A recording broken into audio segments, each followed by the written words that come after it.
This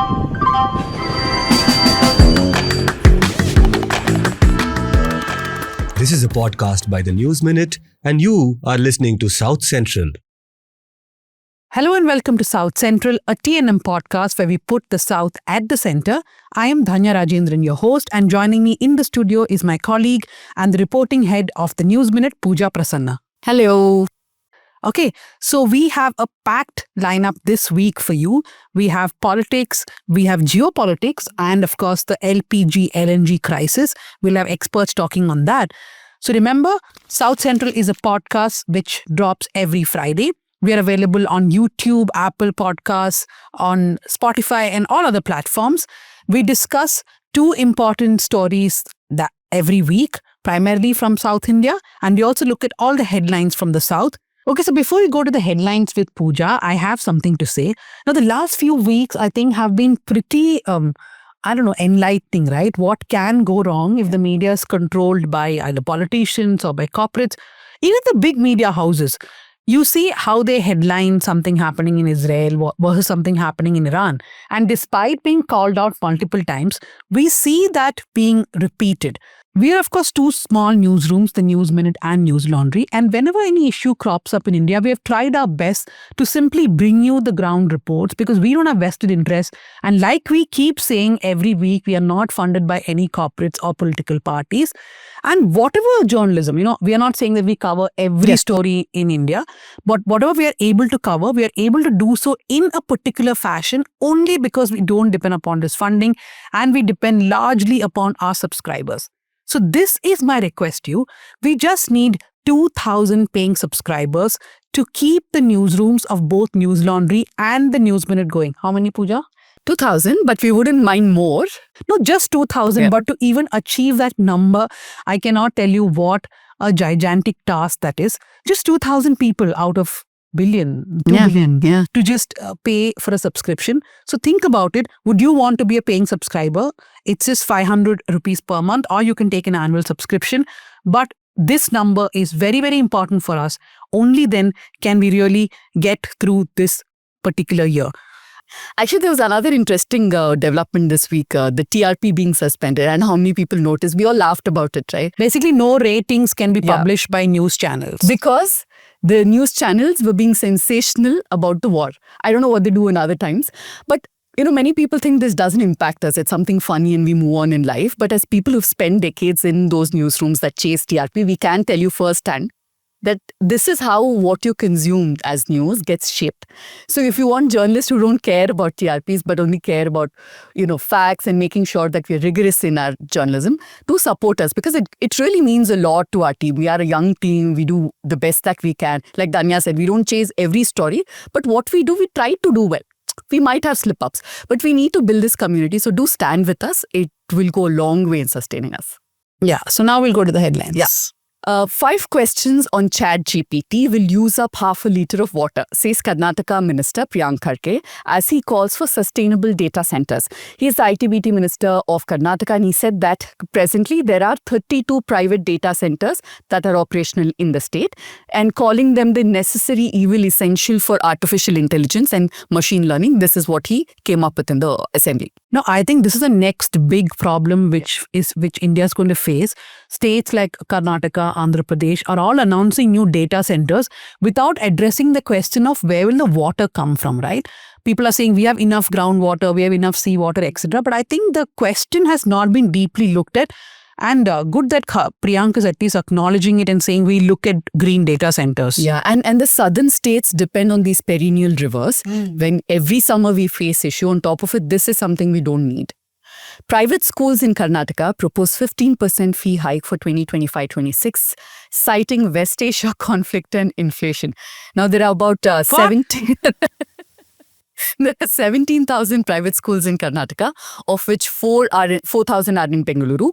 Most schools charge an annual fees between 35 to 50,000 rupees, while around 4 to 500 of them charge over 2 lakh rupees. And above. My God, and above, yeah. No, and imagine even after, hiking the fees, I think that it had been stopped in between because of court orders. Even after hiking fees, they are not increasing salaries of teachers. And it's not like all schools are giving more facilities. But if it is laughable that they're saying West Asia conflict, inflation, okay, fine, yeah. Oh, and related inflation maybe. But what related inflation? I mean, we are going to see inflation and anyway, whatever. Next. Moving on to Tamil Nadu, class 9 student allegedly gang raped in Tamil Nadu. 2 people have been arrested, and according to police sources, as has been reported, the survivor was traveling with 2 friends on a motorbike when they were chased by the suspects on another motorcycle.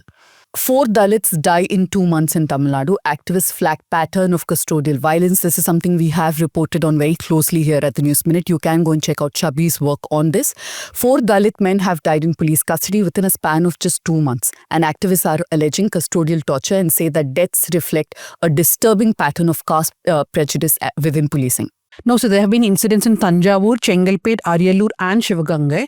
We have reported all these 4. We have in fact put a story today about this college student Akash Delison who died, and his last dying statement really spells out the kind of torture that the police meted out to him. The Tamil Nadu police is notorious for this, and the government has to take the blame, the Home Minister, which is MK Stalin himself, for the kind of stuff that the police have been doing without facing consequences. Do also watch this interview which Shabir has done with Henry Tiffany, who is a human rights activist and someone who has seen many governments come and go in Tamil Nadu, and he makes a point about how things have come to a place where the police just believe that they are not accountable to anything or anyone. Next is a viral story on so many levels. I really don't know what to make of this. Mahakum viral star Mona Lisa Bhosle seeks protection in Kerala, and she marries her partner. The couple approached the Tambanur police station. Tambanur police station in Thiruvananthapuram seeking protection, and she said that they've repeatedly faced threats from her family over the relationship. So it's an interfaith marriage. The guy's name is Farman. I mean, she came there and she said that I need protection. I think she was in Kerala because she was also shooting for a movie. Yeah. And he was also part of that movie. And they just decided to get married is what they have said. They've known each other for 6 months. Yeah, all that aside, 3 CPIM leaders were at the temple when this marriage was solemnized.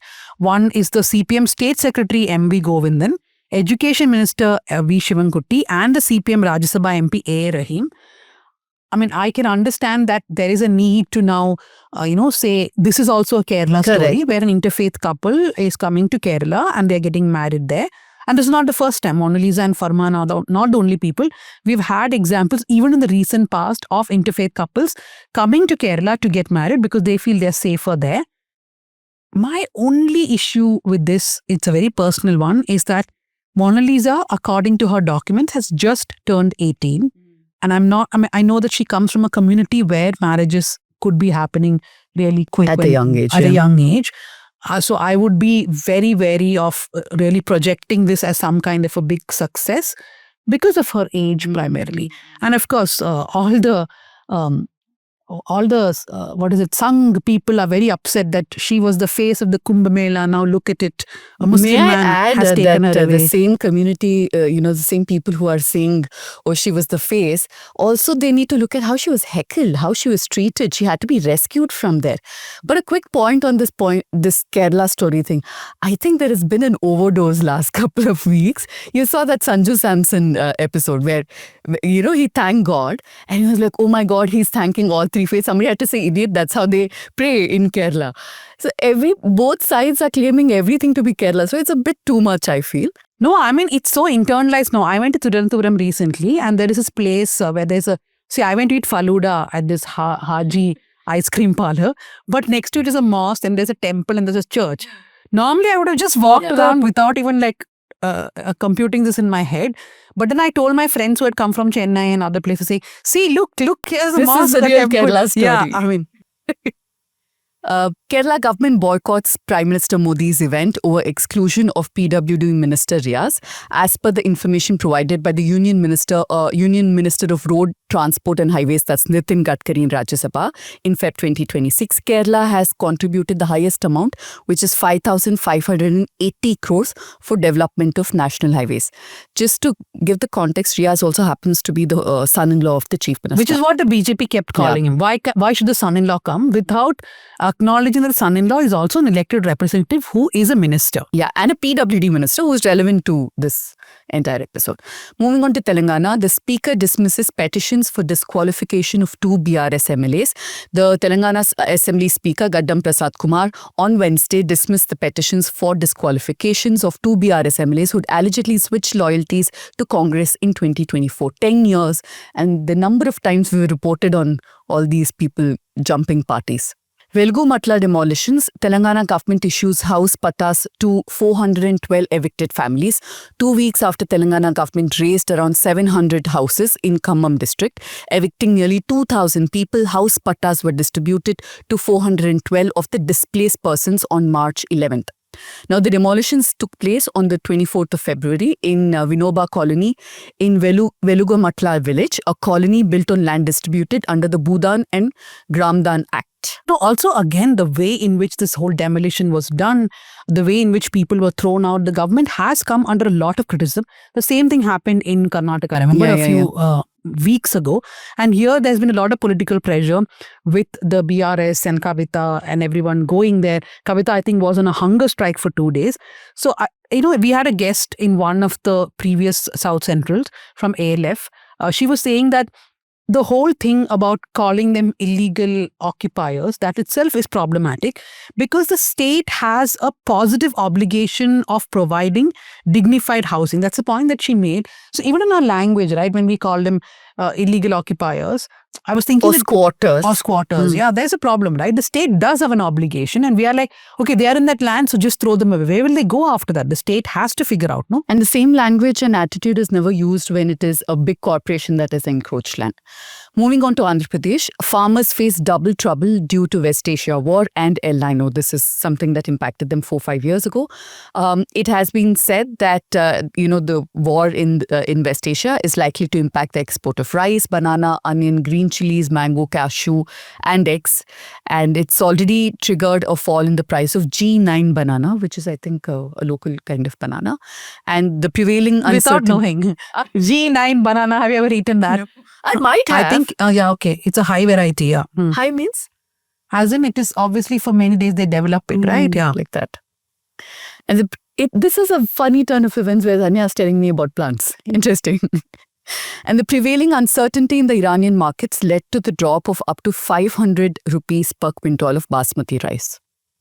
Then we'll just look at one national headline. The Supreme Court allows passive euthanasia for Ghaziabad man in vegetative state for 13 years. Harish Rana, who is 31 years old, has been in a permanent vegetative state with 100% disability, and he's a quadriplegic, and he's required to have continuous medical assistance for breathing, feeding, and daily care. This is a huge step because in Aruna Shanbag case, as we know, the Supreme Court did not allow passive euthanasia, but the Supreme Court had said that there should be a committee set up to look at what are the ways in which India can introduce passive euthanasia.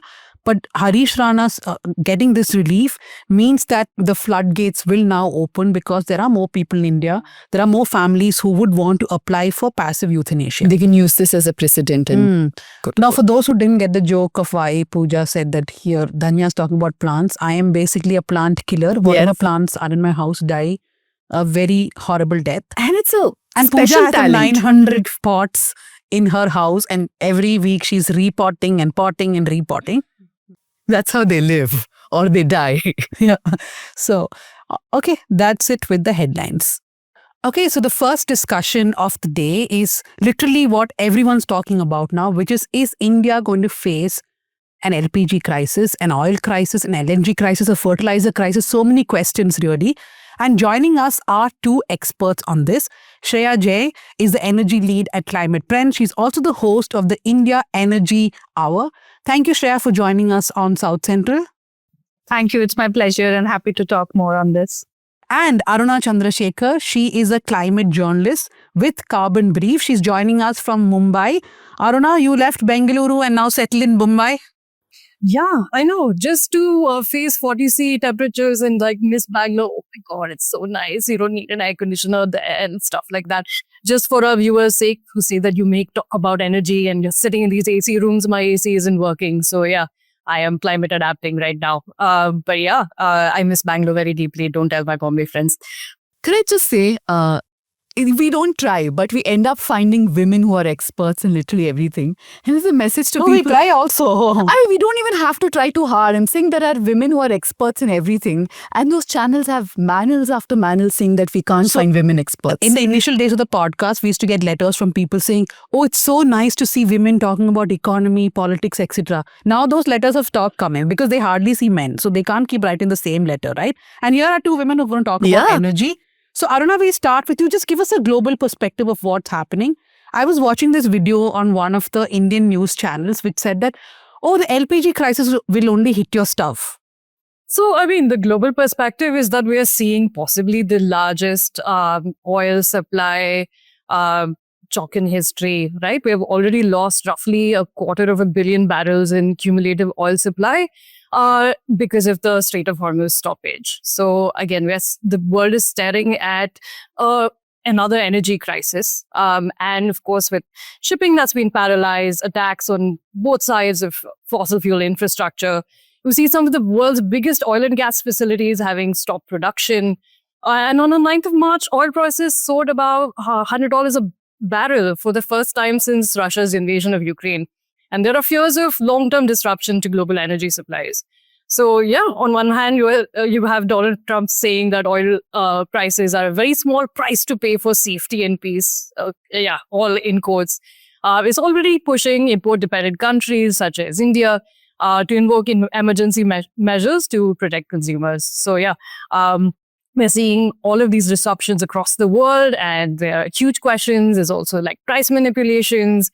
You had, of course, tweets being deleted about, vessels that are escorting ships and stuff like that. And then, things being deleted too.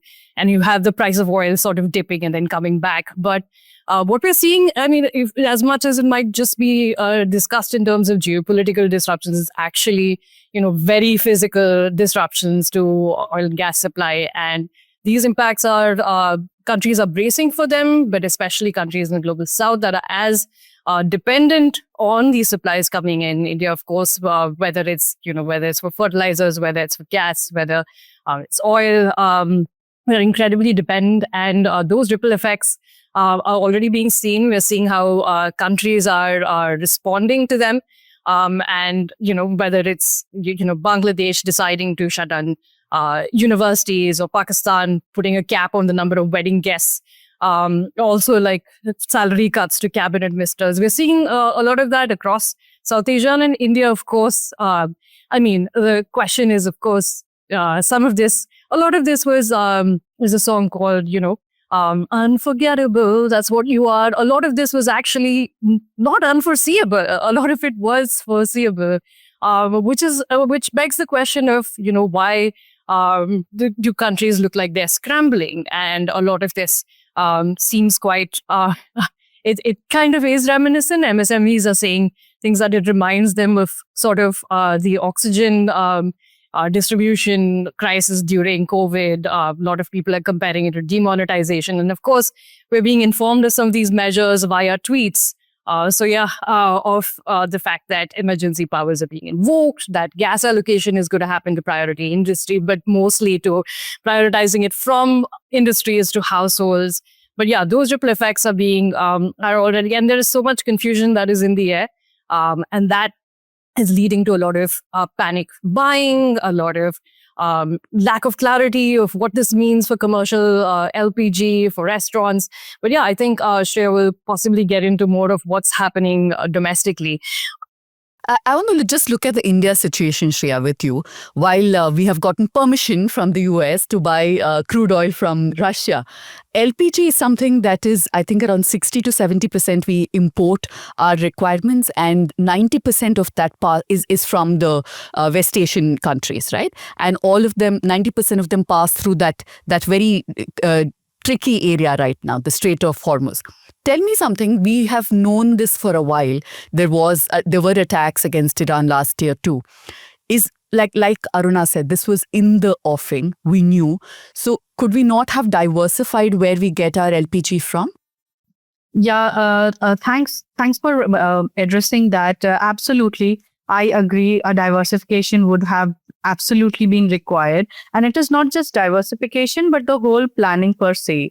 Now, it's a twin problem that we are facing. One is oil, which is a different problem altogether. And the other is LPG, petroleum gas, our natural gas, which is through the CNG and PNG network. So for oil, we have good number of strategic reserve. The government claims it has 25 days of supply all reserved up. But for gas, we don't have much infrastructure. We have only 2 terminals. There's hardly any strategic reserves that we have. So we cannot just tap into it and start supplying all of a sudden. In the last few years, at least I'll say in the last decade or so, we did try to diversify our gas supply. We went to other countries. Venezuela is one country that we were looking at.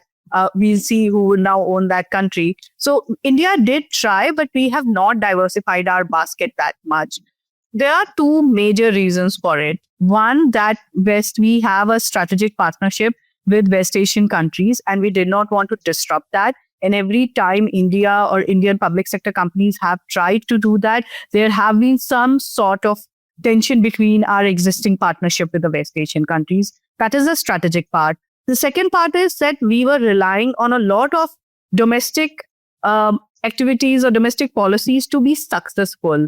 In the last 20 years, KG-D6, the gas reserve, has always been on news.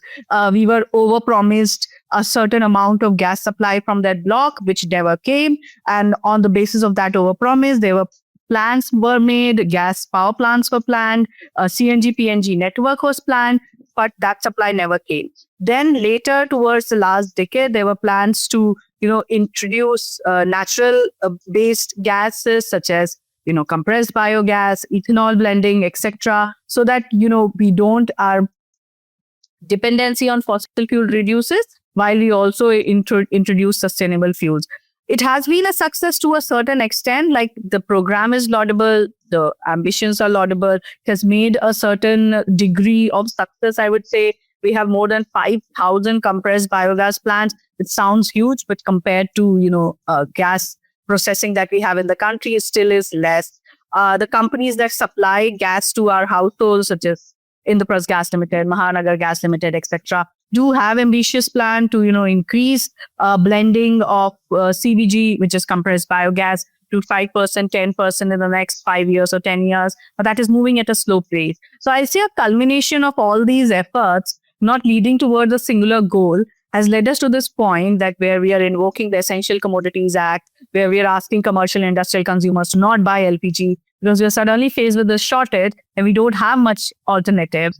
We'll see what the government decides to do at this point. I think we'll invoke, as one could hear from the policymakers, we will invoke new partnership. We'll find new partners and new sources, but that is something that we'll have to wait and watch for.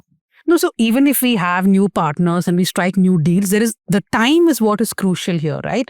We already have seen the Ministry of Petroleum and Natural Gas saying that LPG should be given only to households and domestic use now and not commercial. And we are seeing that first impact on hotels and restaurants. I think the next would be on autos, perhaps, because a lot of them do use LPG on travel.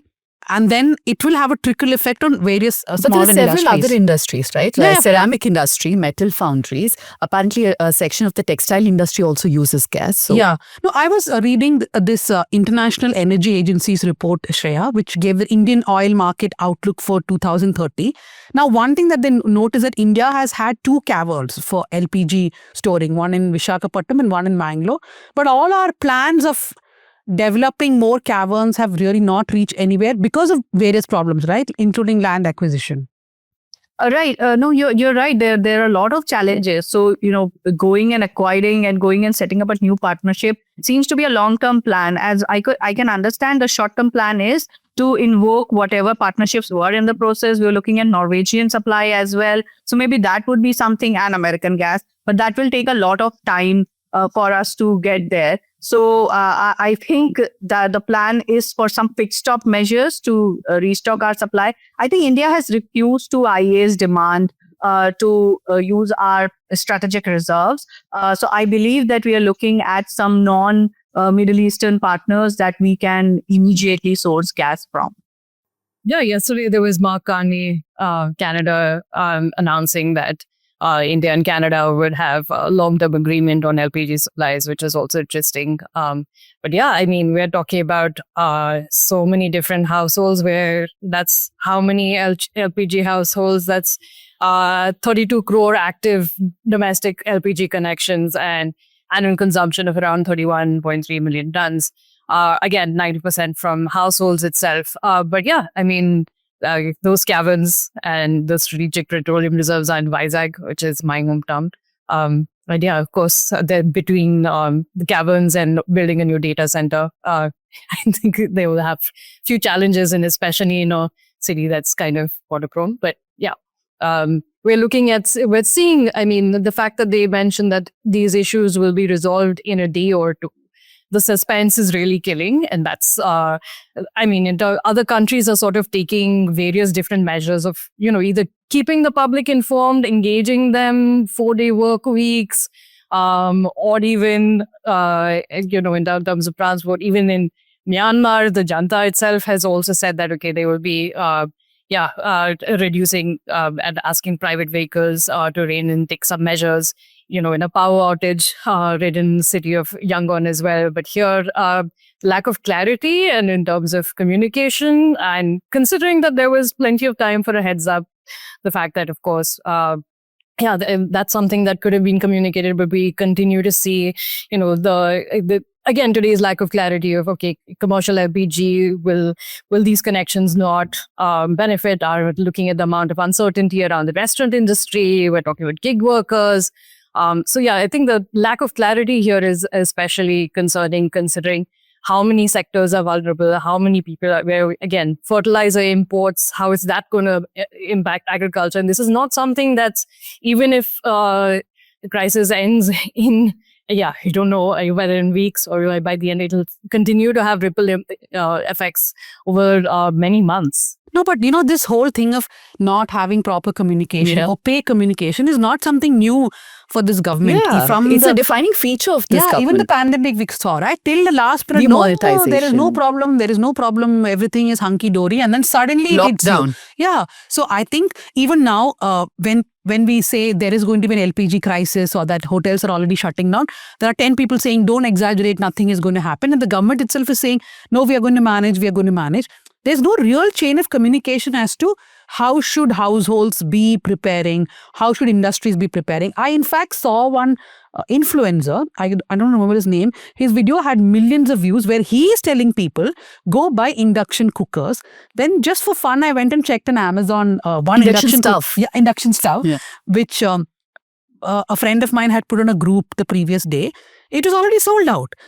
It's completely sold out because the influencers are now telling you, please stock up on these things. And while the government is basically not communicating properly. See, there is this thing, right? This government looks at us as subjects and not as citizens. That's the problem. There is no need to communicate. We'll tell you what is to be done, when it is to be done. If you can do it, do it. But I mean, since I'm accused of not praising government ever, here's my bit. So in the last 10 years, the government has doubled households with LPG, and it has taken these households away from, charcoal or firewood and such fossil fuels. But is that enough? What could it have done better in terms of moving towards renewable energy? Aruna, you want to come on this first? Just to say that, I mean, LPG is a fossil fuel, so we can't. Yes, we're talking about moving away from wood and charcoal, but of course, lots of households that are unregistered and, in certain places might have to go back towards doing that. So yeah, we're going to see, but yeah, all of these different measures to be able to provide this. I think Shreya and I were talking about how, PM Surya Ghar, and, that's also part of a push to have solar panels to sort of subsidize those and make sure, households can manage without that. Those have also seen like a huge push. But at the same time, also, we're talking about renewable energy not having long-term sort of power purchase agreements. So you're talking about a real glut in terms of supply. We also went to the US to strike a trade deal and came back with, also we got solar import tariffs that were put upon us. So now there's even more supply in the market, where is that going to go? So essentially it's going to be bring your own panel, but now of course we're talking about, what happens with cylinders, and that's, it's also raised the price of LPG by around 60 rupees in recent days as well. And that's something that even people on the street are talking about and dealing with at this point of time. So yeah, we're talking about the emphasis on energy independence, and a shift towards and a transition. But again, this particular crisis is also sending us into a tailspin of scrambling to look for supplies, but it's also going to pose some really important and interesting challenges, like gas power plants, for instance. We used to be our emergency measure. Now it's it was reported that Mumbai was 40C day before yesterday. And of course, how do you meet this evening surge of electricity demand, right? When it's still hot at night, and the gas we used to rely on quite expensive gas to power plants to meet that sudden surge, and now we've got we're going to have to burn more coal, right? In the face of this sort of crisis. So yeah, I think the question of, and we're going to see obviously a lot of or more coal imports. And that's something that, we've been hearing over the years that, of course, we're going to try and reduce imports. We're increasing domestic production. But I think this is throwing a lot of that into the air. And of course, I think, Shreya would have a lot more to add. But yeah, the kind of financing that's been available for solar has also been difficult. People are not keen that, electricity grids as well, the utilities themselves, as well as vendors. In terms of the uptake in households has also been under question. So yeah, I think to your question of providing energy independence at home, but at the same time, you're relying on influencers to tell you what induction cooker to buy. And otherwise, I am, of course, making my electric cooker rice. But yeah, everybody knows what my grid is wired by. Yeah, I'll address this in two ways. One is a hindsight, another is a little bit of foresight, if I can dare to. On the hindsight, yes, Ujjwala was a fantastic scheme. You brought people who were, burning charcoal, wood fire, and gave them LPG, gave them energy access. It's a fantastic scheme worth replicating. Replicating in terms of a scheme such as Surya Ghar, where you provide energy access, you keep it clean, you bring out people out of poverty. Especially a scheme like Ujjwala had an immense impact on the lifestyle of rural women. So it's a template worth following. But while we were doing that, a country which has import dependence of this fuel should have understood that as you add more people to the consumption of LPG, you will have to buy more, you'll have to import more. The fuel forex will go up to the roof. So why don't you shift one section which can afford clean energy or electricity solution, for example, industrial and commercial customers.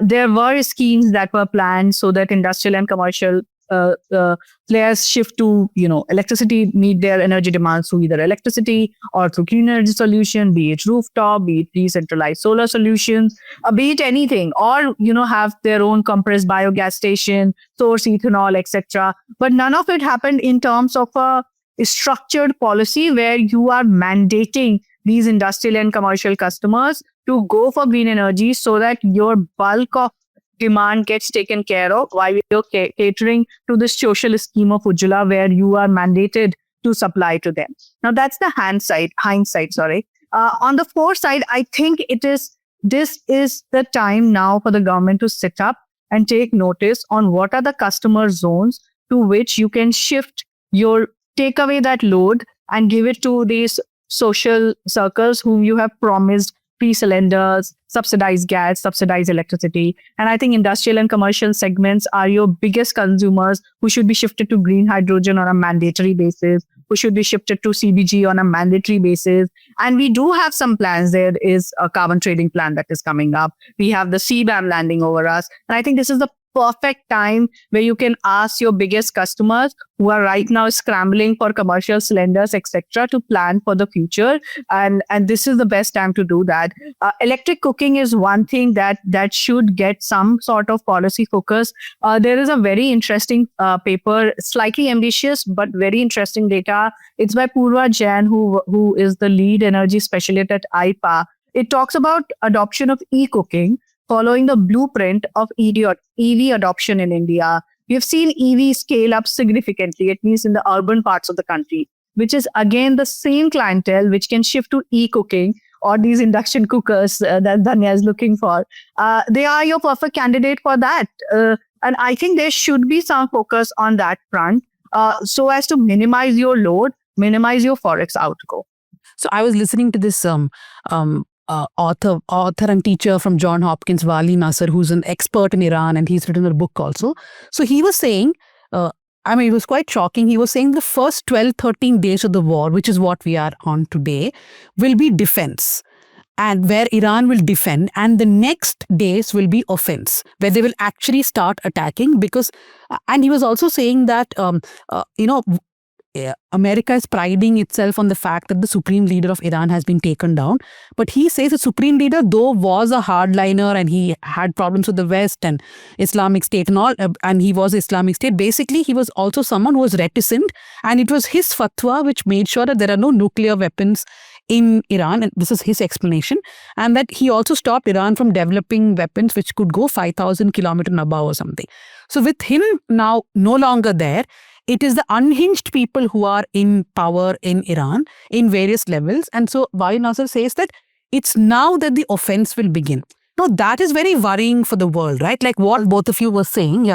No, also look at who's replaced him. A man who's lost his father, mother, wife, children, nephews, sister, brother-in-law. You expect him to be amiable with Israel and America? No. In fact, FT had a story saying that the people in Iran who do not support the regime and who feel that the regime is against women, against so many things, they themselves are now thinking, what is the cost of bringing down this regime? Can that be war like this? No, but the point I want to come to both Aruna and Shreya is that, Shreya, while you were talking about all the solutions, right? Like, can we have EV, e-cooking and all that?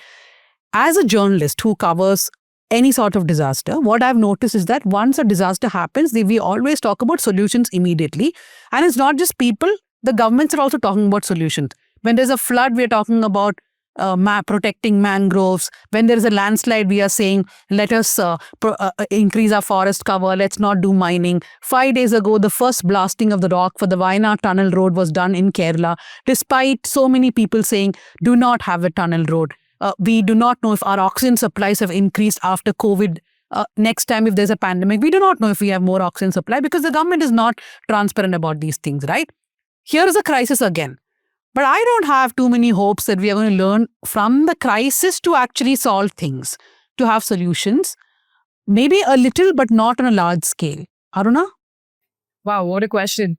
I think there's some bits of this which still continue to strike me, which is the fact that, how much of this was foreseeable, right? And the fact that they were in the middle of negotiations. And those broke down. And there's also a story in MS Now which points to the fact that the US didn't send technical experts and then, launched into this. So, which is the idea of like, there is so much, none of this was unknown. And, but then it seems to still have got countries on the back foot. So I think some of the stuff that you were discussing as well, where it's like looking in hindsight, I mean, we've seen this as well with Russia's invasion of Ukraine. A lot of the rhetoric around, shifting gas supplies, whether the EU really has, but then, whether it was that imperative. And we've seen that since then, the imperative so much on energy security, of looking towards a shift from renewables. Antonio Guterres also talked about the fact that you can't blockade wind or the sun and so on. Of course, there are still panels and elements and components which are involved in green industrialization and those other bits as well. But a lot of that is also by the way, learning lessons from the past. And at the same time, how do we, move really quickly? It also does, we're seeing two different sorts of narratives now, which is like, yes, of course, we realize the very material things of the world's reliance on fossil fuels still, right? And how it forms so much of our world, and the fact that as we transition, that's something that we need to keep in mind, and it sort of exposes those fault lines. But yeah, at the same time, it also does reveal the kind of dependence and where do countries have to go, right? And I think, I don't know, hindsight in the middle of crisis, or like wondering, okay, why didn't we? But I think, some measures are definitely in place. And we've been also, treading an interesting path, of course, adding all of this capacity. But I think it could be a push. Depends on how countries see this, whether it's war profiteering for energy companies, for those that are still able to supply, but also these sort of massive hits that everybody else is taking. So yeah, these uneven impacts will possibly prompt countries to be slightly smarter about it. And really, push, I don't know, hopefully this narrative ahead. But Shreya, I want to take on how India has planned its infrastructure also around cleaner energy, right? There has been some sporadic investment in policy, but all of that has been towards electricity. We've not been active enough. For example, even EVs, right? Electric vehicles. I wouldn't want to buy because there's range anxiety. We don't have the infrastructure in India to actually sustain more people using electric vehicles. So is it a lack of imagination? Is it just no policy continuation? What do you think the primary problem is? And yeah, can hindsight happen during crisis? Can policy develop like that? No, I don't think in this crisis, no hindsight can help us at this moment. It's a very scary thought to say it out and open, but no, and I completely agree with you, Dhanya, that whenever a crisis happens, we suddenly start talking about this long-winded plans. We should do this, that. This is how we'll save the country, the planet. But nothing of that sorts happen. It's the sad reality. But I just continuing with what Aruna said, I really hope this crisis makes us sit up and think, because our forex bills would be much, much more than this country has ever paid for. We're looking at increase of more than $8 billion per month in our oil bills. So I hope that this time, whatever policy decisions are taken with some sort of sustainability in their mind. Coming back to what you asked in terms of electric mobility, lack of infrastructure. Yes, I agree. A lot of policy announcements that have happened have been, if I can say so, more of headlines than asterisk terms and conditions, where you announce numbers, where you say that this is the amount of electric mobility that would be there in the country without actually realizing what the ground problems would be. Now, definitely, whenever a policy is designed, challenges come later. And in a country like this, which follows a federalist structure, especially in electricity, this is a problem that's bound to come. And one major takeaway from this for policymakers is to always have states on board when you're discussing this. And I think now the electric mobility plans need to do that. We are seeing success cases in the states more than they have happened at the federal or the central level. Kerala is one of the examples of electric mobility in commercial space and public space, and that is a model that other states can replicate. So yes, there is a lack of infrastructure. There is a lack of foresight planning when it comes to electric mobility, and the biggest question that electric mobility faces in the country, that it is still not green. It is powered by the grid, which is still powered by 80% of it comes through coal. So is the government thinking anything about it? Are we thinking about, say, EV charging station, which are powered by solar plus battery? Is there a thinking in that direction? I don't find that in the policy right now, but it would be a good thought to put that into. I want to just introduce one small complication in this and then wrap it up. I mean, I also find it extremely uncomfortable that all of us are bothered about this war because of the economic implications of it, right? Which is what Iran intends and which is what Israel and US intend. Iran is basically trying to show that this can be the economic fallout if you attack us now, in the future, etc. A war which Israel and US have started without any thought into how to end it or what is the purpose of this war. But I feel like when we talk about, airports being hit, LPGs, oil, etc., we're also minimizing the humanitarian cost of losses and the cost of that war. Like sitting in India, somebody in a house, even me, I'm thinking, okay, should I buy the induction stove or not? And I'm a news person, so I would still look at, the humanitarian losses. But for a lot of people, it has now just come down to transaction, right? Like last week, we had a discussion on this where we had two foreign experts, and they were also talking about India's response to Israel and US in a very transactional way. That it is basically what is good for us transactionally that we are doing. It's not about ideology or, Moral empathy, responsibility, moral right? responsibility, Yeah. nothing Yeah. anymore. And I also want to add, there are many people saying, oh, does this mean that you support the supreme leader of Iran and everything that he did? It isn't about that. Iran was a sovereign government. It is for the people of Iran eventually to overthrow if they want to their regime. The same argument can be made of the American government, of the Israeli government, that there needs to be a regime change. You can't go and bomb schools basis that. Yeah, Aruna, you want that? No, especially with a country like ours, right? We have these many people, 1.4 billion people. We've got as many people below the poverty line and like extreme vulnerability. It requires a degree of politics of care, which requires thinking through some of this, which requires not, delivering information via a tweet or a press conference, saying that, okay, we're going to go into lockdown. How many millions of workers are going to be impacted, right? You've got the same guy, in Bombay, like the delivery guys coming in are the ones driving the EVs, going up and down in the extreme heat, talking to me about the fact that, of course, they're not able to afford cylinders at these rates. They're the ones coming and doing food delivery. Their jobs are now at stake with restaurants sort of closing down. We're talking about, again, people who are facing these temperatures and have no access to cooling, which should be a right. And then faced with this extreme uncertainty, how are they going to be able to meet their needs? You're going to see inflation rising and food costs because, again, of transportation across the country. Any sort of travel and going back is, again, going to be a strain. So, yeah, I think it's really, really important for us, of all countries, to be able to humanize what is happening. And we're seeing that, right? Because those effects and those tweets and those, images of people who are standing in line for refills in, temperatures that are incredibly brutal. It makes it incredibly real.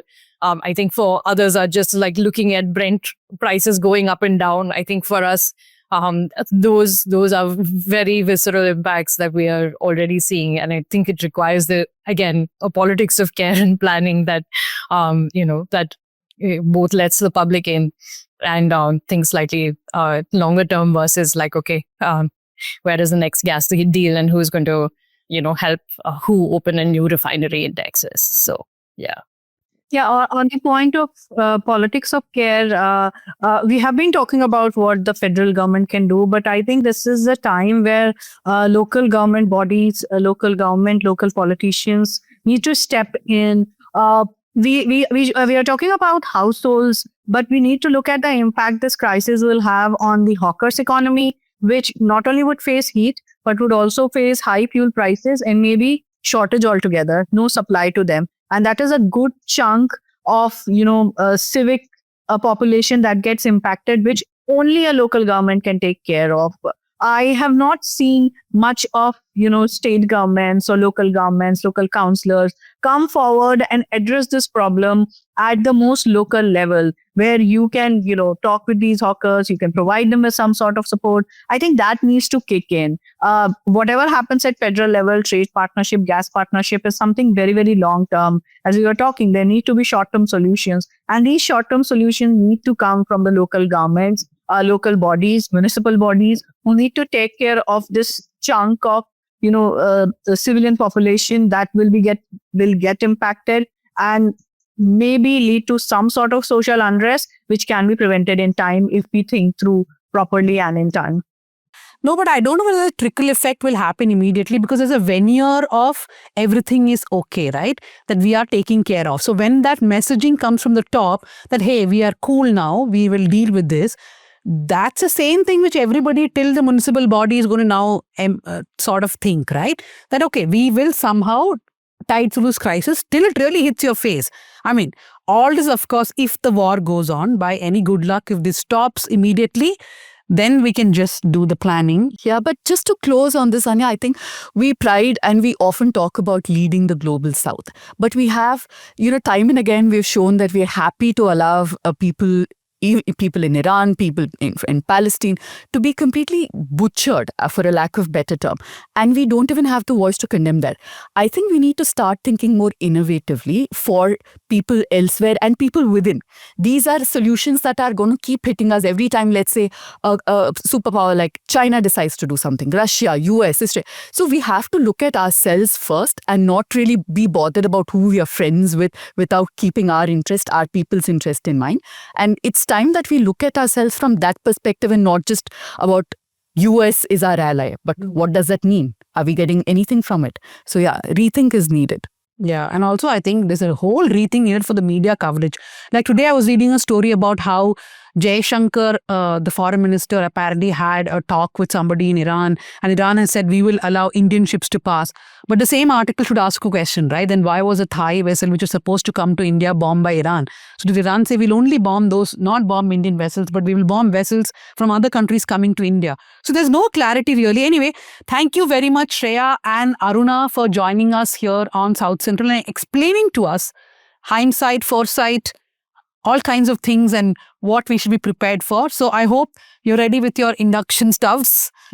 Thank you. Thank you so much. It was very nice speaking with you. And I hope this problem gets resolved. So we'll have a much more positive discussion next time.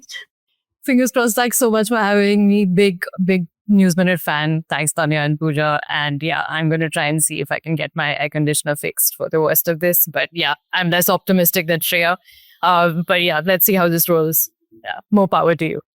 Okay, so after that, we'll now move to a quick discussion on what's been happening in the parliament. Joining us from New Delhi is Shravasti Dasgupta. She's a senior political correspondent of The Wire. Shravasti, thank you for joining us at South Central. Thank you so much for having me, Dhanya and Pooja. I think the last time that we were together on a show would have been in the joint election coverage, right? Yeah, in 2024. Are we going back? We have to hope discuss so. actually Tamil Nadu and what is it, West Bengal, Assam. Kerala, your home Kerala, state. yes, of course, Kerala, yeah. So whether we should be coming back to do the election coverage, we should have a discussion very soon. Seeing Shravasti reminded me of that, yes. So Shravasti, you have written very, in a lot of detail on why the motion was moved against Speaker Om Prakash Birla, right? This motion, of course, has been defeated in Parliament. And I think by the time this episode is aired, we must be seeing an impeachment motion against Election Commissioner of India, Gyanesh Kumar too. So tell us, when it comes to numbers, the opposition clearly does not have it to pass any of these motions. So what is the political thought behind a motion against Om Prakash Birla, then Gyanesh Kumar?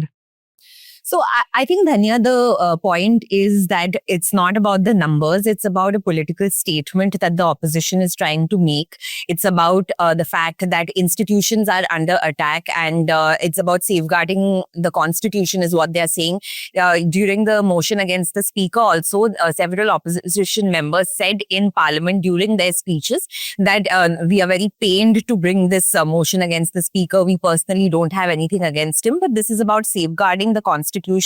And it's about protecting the institution. So I think the thought process behind bringing these motions is to keep the heat on the government, because Parliament, as we are seeing, is not yielding to the opposition's demands through the several years. And at present, it's about the conflict that is going on in West Asia, and the government is not ready to speak on it. Even when External Affairs Minister Jaishankar gave his suo motu statement, opposition members said that usually when a suo motu statement is given, members are allowed to ask questions and the minister responds, but that was not allowed to happen. So what they're trying is to keep the pressure on the government to try to prove that institutions are under attack under the BJP NDA government. And that is the real purpose behind these no confidence motions. As we saw in 2024, before 2024 as well, when the no confidence motion was moved against Prime Minister, they said that it was to make him speak on Manipur, because at that time too, the government was not yielding to the opposition's demands of a discussion on the conflict in Manipur. So that's the real thought process at the moment. And also, I think it's a great opportunity to register the protest, right?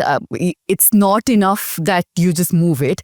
Look at the kind of speeches. It's where you can put a spotlight on the kind of behavior this speaker has shown. I was watching Mahua Moitra's speech, and what a speech it was. And I couldn't agree with her more when she said, for God's sake, go. You know? And this is something you feel as a citizen too, his behavior. Yes, we agree that speakers do end up showing a certain kind of bias towards the ruling party. We've seen this in the past as well. But this speaker's record is notorious. And, starting from something as petty as not showing Mic the is switched off, opposition. Pooja. Your mic is Stop off. behaving like Om Birla Dhanya.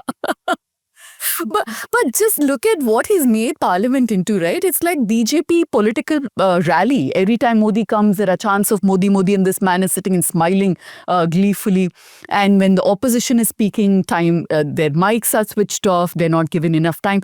Mahua Moitra was citing Nehru, and she spoke about how during his time as the Prime Minister, he insisted that opposition, even when they were being scathing against him, he would insist that they get more time than ruling party, because that's what Parliament is there for opposition to take up issues on behalf of the people. So it looks like they've flipped the very purpose of Parliament. And Om Birla has been very instrumental in that. We can look at statistics. Why did I say Om Prakash Birla? Is that some film actor? I don't know. This is It's Shah Om says it Birla. Om Birla or Om Prakash Birla? Om Birla. Om Oh, Birla. yeah. I think I'm thinking I'm We can confused. expunge that from the records.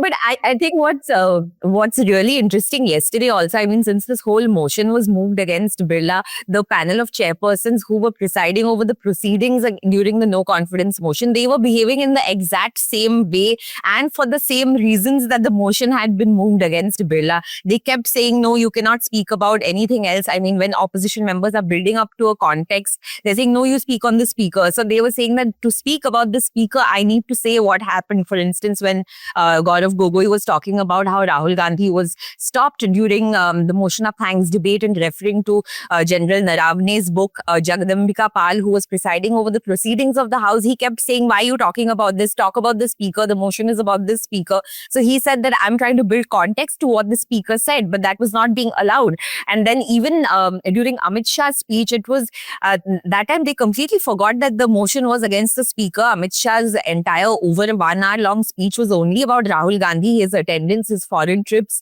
even though the fact was that Prime Minister Modi was not present in the House. And as Pooja mentioned, that during Nehru's time, when the no confidence motion was moved in 1954, Nehru himself was present in the House. He was replying to opposition statements. In fact, in all the 3 instances where no confidence motion against the speaker has been moved in the past, the Prime Minister has been present in the House and they have also responded. But here we saw that the Prime Minister was not even present. In fact, he was campaigning in Kerala. So that's a strange thing that we saw yesterday. And finally, I want to say that towards the end of the debate, when Mohammad Javed, who's the Congress MP, had moved the motion, he's supposed to give his concluding remarks before the motion is put to vote.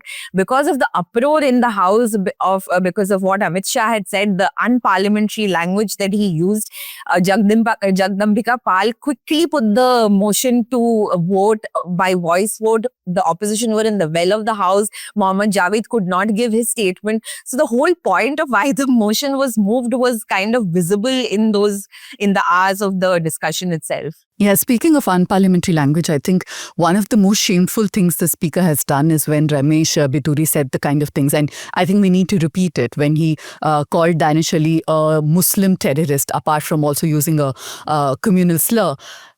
The man continued. The speaker did not do anything, but they thought it, fit to actually go after Mahua Moitra, the kind of comments that she's said that she's alleged that they have made. All this has happened in his tenure. And I was watching that their objection was over the fact that they're saying he's not suspended MPs, he's just superseding, he's just overseeing it. That is their objection. The problem is not that, there have been mass suspensions of MPs, and over what? Demanding a statement over the security breach in Parliament, demanding discussion on Manipur. These are the kind of things for which they've actually been I suspended. think he holds a record for suspending the most number Yes. of MPs at one And time, apparently right? it's more than his 4 predecessors combined. So he's set a lot of records, none of them positive, none of them glorifying him. But in terms of the actual functioning of the House, I think if you remember, Tanya, a couple of years ago, I'd done a story on how fewer and fewer bills are being referred to the Parliamentary Standing Committee, which is a very important part in our democracy. We don't give it enough credit, but this is where our bills are scrutinized. This is where there can be meaningful discussion to make sure that there is participation of even members from the opposition. That tradition has been reducing, and if you look at the statistics, every single tenure, this is the third term of Prime Minister Modi, every speaker has made sure that fewer bills are sent to the Parliamentary Standing Committee, because of which nothing is scrutinized at all. So these are some of the things that they can talk about, but yeah, that won't happen. Now, I also want to bring in Gyanesh Kumar here, because the motion against Birla, of course, is now over, and I don't think he's going to change. In fact, he may have been in Parliament today. Was he? Shravasti was back in the Parliament today? Yeah, and what's interesting is that he came back to Parliament. He adjourned the House within 2 minutes at 11 o'clock.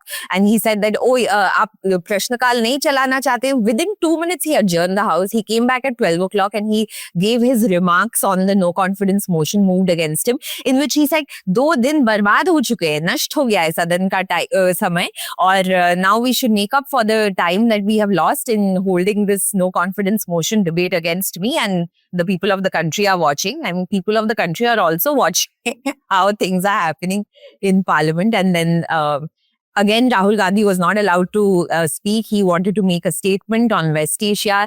Then Kiren Rijiju said that no, only when the minister is present, that's when you can make the statement. And the House was adjourned again. So it's back to business as usual. They make it seem like disrupting Parliament is a sin, right? And this speaker has been, I think, two statements that he's most famous for, like Meera Kumari's "Baith Jaiye," samkshit mein boli. Is that right?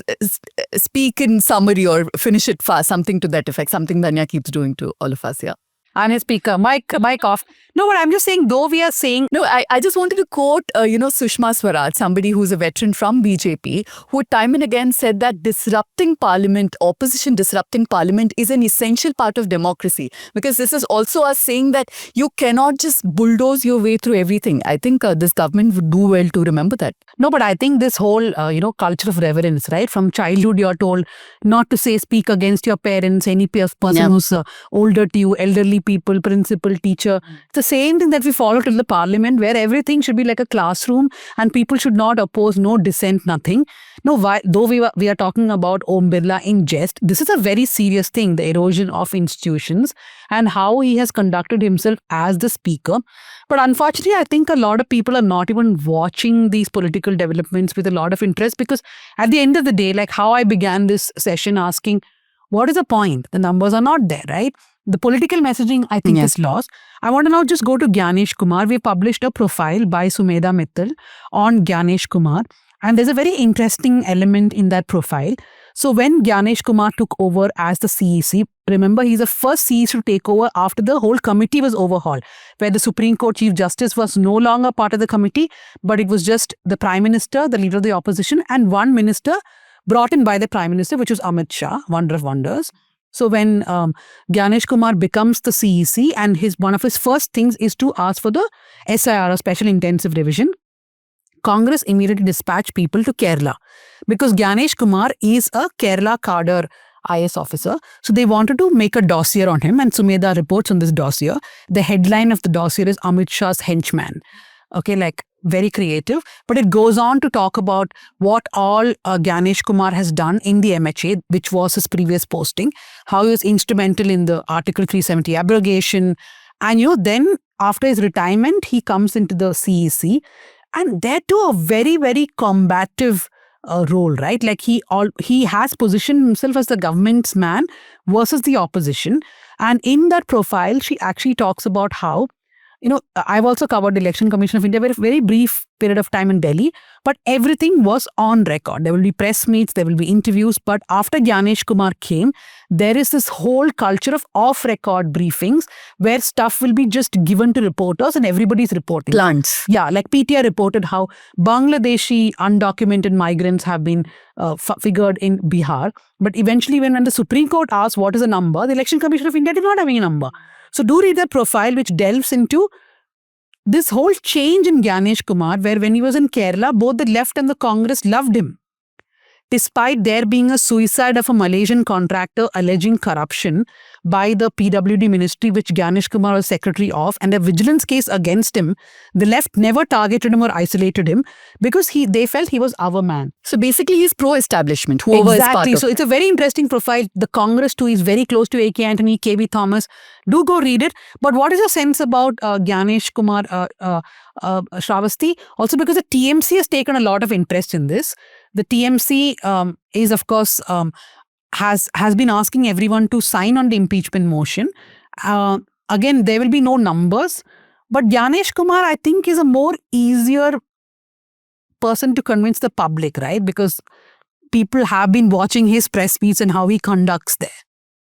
I think Gyanesh Kumar right now, the reason the TMC is piloting this, of course, is because the SIR exercise is underway in Bengal, where we know there's been over 50 lakh people have been left out of the electoral rolls. And the SIR exercise in Bengal is proceeding in a completely different way than what we have seen in the other states, starting from Bihar or even the states that are conducting the SIR along with Bihar, whether it's UP and other states. So in Bengal, there have been several different courses of action, like logical discrepancy, which was not there in the initial document of the SIR, which was released by the Election Commission. Then the under adjudication, where so many people are just being forced to go to the hearings and their names have been struck off the rolls. So TMC basically took the lead on this last month when Mamata Banerjee was in Delhi. She had come to Delhi with several families who had been affected by the SIR exercise. She even appeared in the Supreme Court.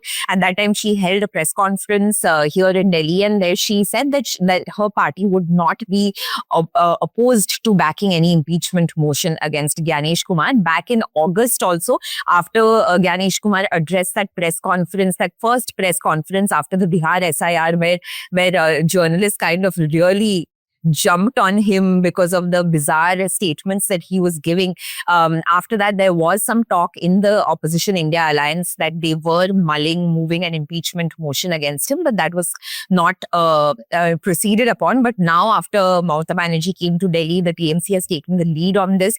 The no confidence motion against Birla, initially TMC was not on board with it. They wanted to wait and give Birla some time, but last weekend we saw the TMC decided to support that, and once they decided to do that, the TMC's lead on impeachment motion against Gyanesh Kumar also got all the other parties on board. So it was decided, TMC sources are telling us that it was a collective decision, but we know that TMC was piloting this.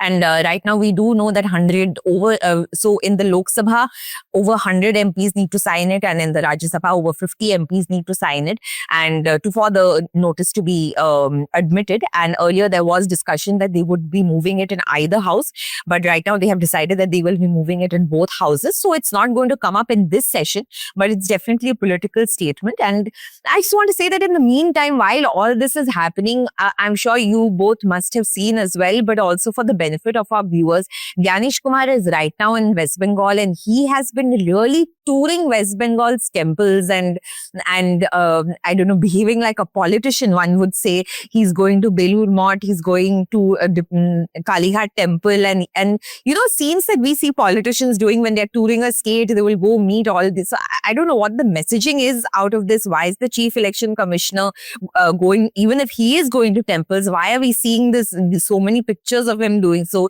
He landed at Kolkata airport and he's waving like he's some politician. I don't understand the messaging of this, but Gyanesh Kumar definitely projecting himself as as a big man, the kind of in his press conferences, also the kind of responses that he gives, the combative nature in which he answers questions and derides the opposition or even journalists. It's as you were mentioning, Dhanya, it's so difficult to get information from the Election Commission. So we did one story on this, how sources information is also given to select journalists. It's not even given to everybody. So we are not privy to that. And if you ask about a confirmation of these sources, we don't even get a response. So this extreme I would say, and this block around a lack of transparency around how the Election Commission functions, especially when such a exercise is underway, which endangers the right to vote of so many people, is very concerning. And even I would like to add that in the press briefings, that since it's only PIB journalists, digital media like us, we can't go there. And if you ask separately also, it's not possible for you to enter. So getting answers from the Election Commission is really difficult. Yet we get these handouts, including these photographs where Gyanesh Kumar is a new politician, it seems. लेकिन एक minute, Gyanesh Kumar के words में, श्रावस्ती आप तो बिल्कुल anti national है. पहले PM Modi के खिलाफ बोल रहे थे, फिर बिरला जी के खिलाफ, अभी ज्ञानेश कुमार जी के खिलाफ, और आपको इससे भी प्रॉब्लम है कि वो टेम्पल जाते हैं. This is how he would have done to press me, but yeah. But he reminds me of VP Dhankar. You remember how just before he was said unceremoniously sacked, Yeah. which was guised as a resignation, he thought of himself to be this very popular person going to temples, waving at people and But all there of is a that. danger, right? This is a chief election commissioner. Correct. And this temple hopping, in fact, the Sumedha story notes that it's not a recent thing. He's been doing it for at least 1 or 2 years now. But now the election commission Twitter handle itself is putting these out. And it's not only him, his daughter, who's a DM or the collector of Noida, Medha Roopam. She also does this temple hopping. But what is your picture problem spree. if they go to temples? No, but I'm just saying that this public display of devotion runs through that family. And remember, this Gyanesh Kumar was a part of the Ram Janmabhoomi Trust. So there's a lot of connections here, right? And I just want to make one more point about Gyanesh Kumar, that the Election Commission has changed its goalposts so many times when it comes to special intensive revision. And at least I hope in the court, they will become answerable at some point of time. For the TMC, it became very personal also because of those 3 meetings which they had. First, Eric O'Brien led a delegation, then Abhishek Banerjee, then Mamata Banerjee. And all of those meetings were very volatile. We saw Mamata Banerjee saying 2 days ago that if he had raised his fingers at me, I would have chopped them, because I think Abhishek Banerjee said that he kept raising his fingers at me. Yeah, but there is a larger issue, right?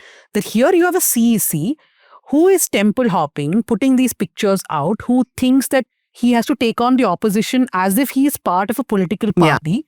But Shravasti, interestingly, one thing that I think the profile says is that he's also been reaching out to the Congress underhand, saying that, see, I'm just a bureaucrat doing the work.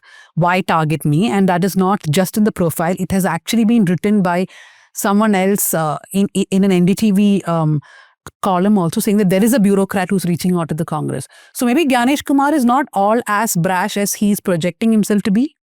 I mean, this we had heard earlier because you mentioned Dhankar as well, that Dhankar was also allegedly reaching out to several members of the opposition during the end of his tenure before his surprise resignation.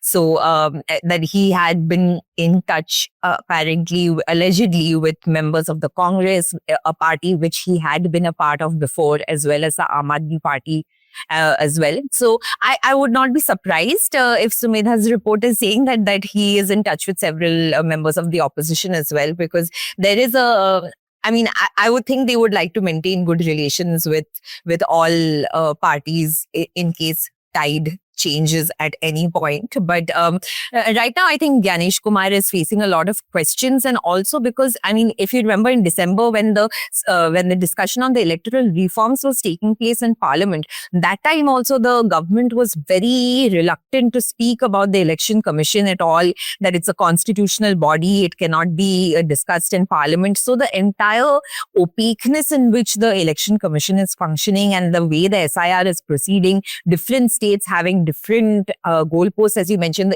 Uttar Pradesh has got several extensions and the deadline has been continuously changed in UP. In Bengal, it is happening in a completely different way.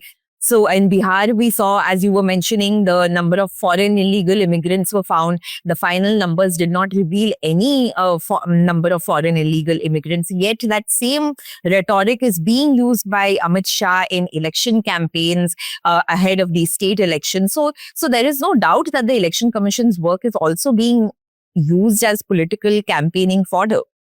Quick point, you said he might just be a bureaucrat doing his job. The problem is that he's not doing his job. And one glaring example is how during the 2024 Lok Sabha elections, the Prime Minister himself went around saying that, he made that Mangal Sutra comment. Buffalo. Buffalo, Mangal Sutra comment. And the party president, BJP party president was issued a notice by the Election Commission. That's just one of the many examples of how he's not been doing his job. So, yeah. Yeah. Okay, so thank you for that, Shravasti. And we'll wrap up with all the recommendations. Pooja, what is yours? So I saw this limited series called His and Hers. Like every episode ends with a cliffhanger. You can just finish it in like one day. So watch that. Second is this very long, this is the 93rd episode of The Seen and Unseen, America and South Asia. I found this interesting because it also gives a historical perspective on how this is with historian Srinath Raghavan about how America has viewed all the countries, including Pakistan, Afghanistan, Bangladesh, India in South Asia. And this is my favorite recommendation. I'm not going to say why. This Atlantic piece called The 2 Reasons Parents Regret Having Kids. Why are you saying? I'm not saying why. We know why you're saying this. Yeah. Okay. So, Shravasti, what is your recommendation?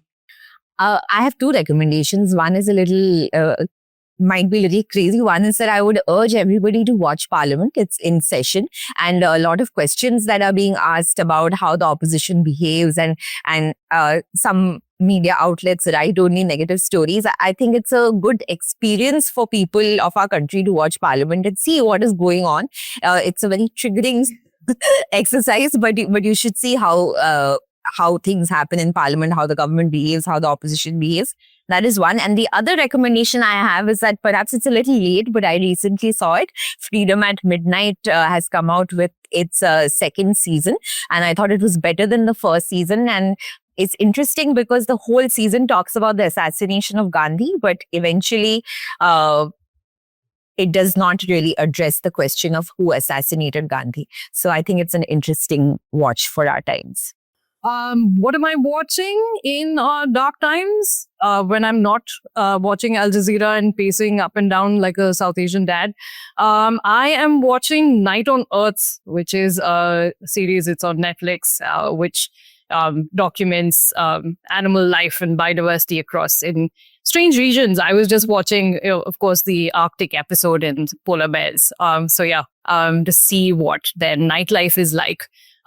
Even as ours is threatened. It's a good time to start watching things and parts of the world which we might lose. So I'm just being one of those girls. Yeah.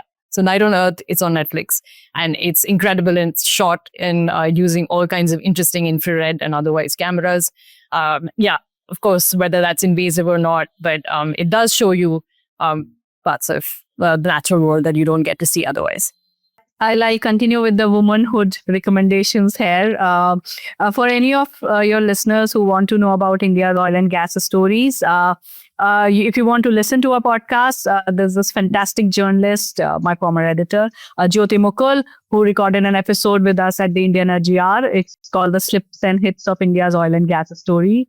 Must listen. She's someone who summarized the whole 20 years of that journey into 1 hour. Another is a book by Richa Mishra, another seasoned energy writer, whose book is called Unfilled Barrels. Again, India's oil story, which takes a very nice lens out of global deals about what was happening here at the MOPNG ministry. Some very nice, journalistic stories out there, some goss and everything there. So it's a very interesting read. And third book, whoever is interested on US, there's a book by Amanda Little, which was one of my lighthouse books when I started journalism. It's called Power Trip. From oil wells to solar cells, must read on how US has built its oil empire. So yeah, these are my records. I want people to read.